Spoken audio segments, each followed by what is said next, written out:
పథకం ఆ రోజు ఇచ్చాపురంలో గౌరవ ముఖ్యమంత్రి గారు ప్రారంభిస్తే ద్వారకా తిరుమలలో మన రాష్ట్ర ఉప ముఖ్యమంత్రి పవన్ కళ్యాణ్ గారు ఆ రోజు దీపం పథకాన్ని ప్రారంభించారు. గర్వంగా చెప్తున్నాను నేను, ఈ రోజు 1 కోటి మందికి మనం ఉచితంగా గ్యాస్ కనెక్షన్ల ద్వారా దీపం పథకం ద్వారా మన గ్యాస్ సిలిండర్లు ఇచ్చాం. 800 కోట్ల రూపాయలు వెచ్చించాం. రాబోయే సంవత్సరానికి 3 గ్యాస్ సిలిండర్లు కూడా అందించబోతున్నాం. నిలబడాల్సిన అవసరం ఉంది. త్యాగాలు చేశాం, కష్టపడ్డాం. కానీ మీలో మాత్రం ఎక్కడ కూడా ఆ ధైర్యం కోల్పోబాకండి. పదవులు వస్తాయి, పదవులు పోతాయి.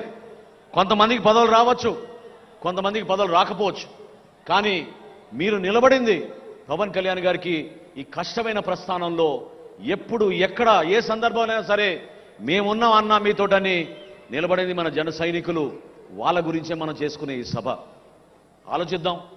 రాబోయే రోజుల్లో ఒక చక్కటి ప్రణాళిక, పార్టీ నిర్మాణం చేసుకుందాం. ప్రభుత్వంలో మన భాగస్వాములుగా ఉన్నాం కాబట్టి ఏ కార్యక్రమమైనా సరే ఇది మన సొంతం అని మీరు భావించుకోవాలి.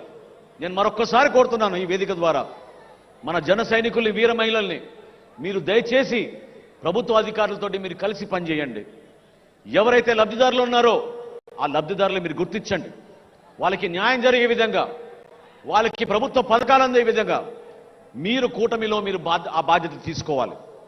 అంతేగాని ఎన్నికలు అయిపోయినాయి కదా, 100% స్ట్రైక్ రేట్ వచ్చేసింది కదా అంటే కాదు. నమ్ముకున్నారు మన ప్రజలు. మన ద్వారా మంచి కార్యక్రమాలు జరుగుతాయని నమ్ముకున్నారు.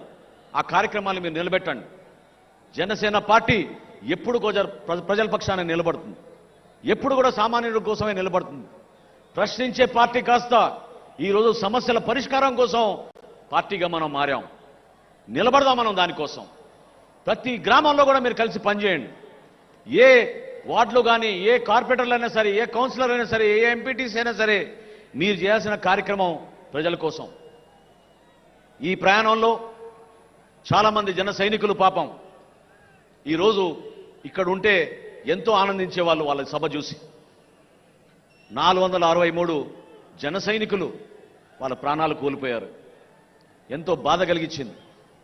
చాలామంది ఇంటికి వెళ్ళి ఆ కుటుంబాలని పరామర్శించి పవన్ కళ్యాణ్ గారు చేతుల మీదుగా ఇచ్చిన 5 లక్షల రూపాయల చెక్కుల్ని వాళ్ళకి అందించాం. ఆ 463 జన సైనికులకి మన ఈ సభ ద్వారా వారి కుటుంబానికి ఒక భరోసా కల్పించే విధంగా, వాళ్ళ బిడ్డలకు ఒక మంచి భవిష్యత్తు ఉండే విధంగా మనందరం కూడా కలిసి ఉండాలి. వాళ్ళ ఆత్మకు శాంతి చేకూరాలని మనందరం కూడా ఈ సందర్భంగా ఆలోచించాలి. అదేవిధంగా పిఠాపురం ప్రజలకి, తూర్పుగోదావరి జిల్లా నాయకులకు మీరందరూ కూడా సహనంతో, సమన్వయంతో కలిసి మనం ముందుకెళ్ళాలి. ఇది ఒక బాధ్యత.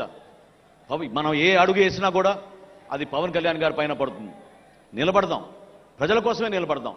మనం చేసే ఏ కార్యక్రమం సరే నిజాయితీగా మన ప్రజల కోసం, మన రాష్ట్రం కోసం అనే ఆలోచనతో ముందుకెళ్దాం. ఎంతోమంది ఈ కార్యక్రమం విజయవంతం అవడానికి కోసం కృషి చేశారు. జయకేతనం అంటే మరొక్కసారి మనకు ఆ ధైర్యం నింపే విధంగా, మరొకసారి మనలో ఆ ఎనర్జీ నింపే విధంగా, జన సైనికుడు అంటే సామాన్యుడు కాదు. జన సైనికుడు అంటే ఒక గోల్డెన్ హార్ట్ ఉన్న వ్యక్తి, పెద్ద మనసున్న వ్యక్తి, అవమానాలను కూడా అధిగమించి పవన్ కళ్యాణ్ గారితో నడిచిన వ్యక్తి.